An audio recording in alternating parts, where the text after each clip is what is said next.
Here in Las Vegas at UFC 296 Media Day with the champ, Leon Edwards. Leon, you have a big fight, of course, on Saturday against Colby Covington.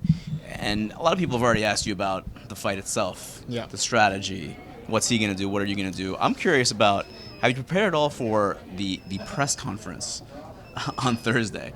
I think you know what I mean, because Yeah. you know that he's going to take aim at you in certain ways. He's probably going to have some nicknames. Have you prepared at all mentally for what that might be like? Not really, not really. Just is what it is, right? He's gonna come out and talk his normal shit they normally do, and I'm kind of focused on just going out and getting the job done. Like I said, it's all just handbags, all that, just like talking random, calling me random names and virgin, and it just doesn't. Where I'm from, just doesn't resonate to me, So just it's funny. He's a clown, and I treat him like a clown. Have you run into him at all so far this week? I haven't, no, I haven't seen him yet. But I was walking around like a Donald Trump suit on or something. It's a weird scenario, but here we are. It's an interesting fight because you've said in several interviews that you feel like a lot of people are against you in this fight. That even people in power maybe want to see him beat you for whatever reason. Why do you think that is? I didn't say that. I think the interview asked me that. I didn't say that. Fake? Is that fake news? Yeah, Fake news? but 100% fake news. But I don't know. I think it is what it is, right? I think I've been the underdog my whole life, my whole career, and I've keep proving people wrong. So it is what it is. Whoever wants him to win, who wants me to win. End of the day, none of that matters. I am focusing, going out there, taking him out, and carrying on my reign. He has not fought that often. Last time he fought was the Masvidal fight. That was almost 2 years ago. But he gets these opportunities, the title opportunities, the big fights. Why do you think he does this, and do you think that could end up, kind of biting him? I don't know. I don't know why he's getting an opportunity, but like I said, here we are. He's beat a guy in Machado, a washed guy, and sat out for almost 2 years, and now fighting for a world championship. And but now, like I said, here we are. I don't know why he's getting it, but that's above my pay grade, like you just said, and I'm focusing, going out there, getting the job done, making my dough, and going back home. Do you think we should be here talking about you against someone else? Like maybe someone else should have been the guy. I think I'm going to end up fighting all of them anyway, So who matters who's first, whether it's Colby, Bilal, fucking Ian, it doesn't matter, It's like, bring them all. Come on. You've said that after this fight that you might call out the winner of the Sean Strickland and Dricus du Plessis middleweight title fight. Yeah. Why? I just want to chase the greatness, I'm on a 13 fight after beating Colby, double 13 fight winning in a row, I haven't lost a fight in almost 9 years, and I just want to test myself, I feel all, if we're going down in history, why not, So the question should be why not. Is like the weight cut getting harder or? Oh no. Okay. Nothing like that. No. I think once the discipline, the weight cut is easy. I feel like everyone that struggles with weight cuts is because they're not disciplined throughout camp. I am a fully disciplined athlete from the start of camp to the end of camp. And I think I made the weight easy. I got a great team behind me that helps me make the weight, and it's all good.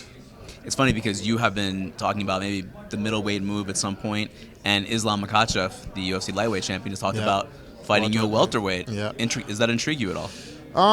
Like I said, they all want me now. But back in the day, nobody was calling me out, but. Like I said, come one, come all. I don't care whether it's him, middleweight, welterweights.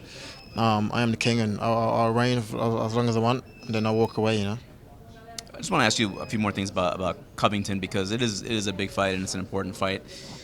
Everyone talks about his pace. Everyone talks about his cardio. How do you deal with something like that, and how do you prepare for something like that? By controlling the whole fight. I think everyone is judging his pace and cardio of what he did to Robbie Lawler. 5-6 years ago, however long that was Robbie Lawler that everyone knows was way over the hill, and they're judging it off that. Like, how can a man throw 500, whatever it was, 1,000 punches, and no one got hurt? It's like a weird thing, but if that's what they're judging it off, they're in for a rude awakening. I feel like at this level, everyone is in shape. Like everyone keeps talking about his pace, but nothing about his skills, his technique. And I've fought guys like that my whole career. That's similar to how he's going to approach a fight.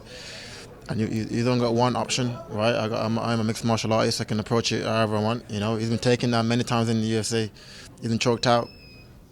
He's been knocked out. So there's a lot of options for me. Yeah.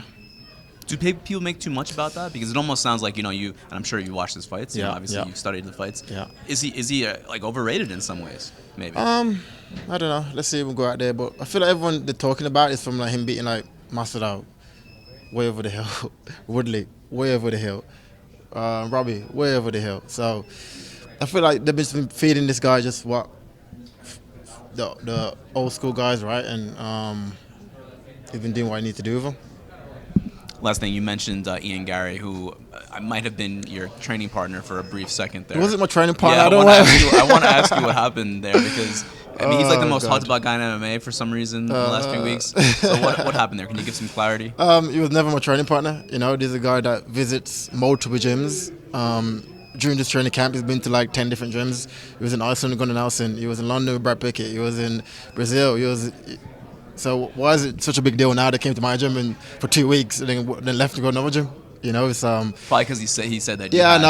But what you didn't throw him out of the gym. No. For what? Like I said, the coach is like, okay. For example, if you had someone that work at your company, but you keep working at like Apple, working at Microsoft, working here and there, you'd be like, you're not loyal to the company, so you have to leave, right?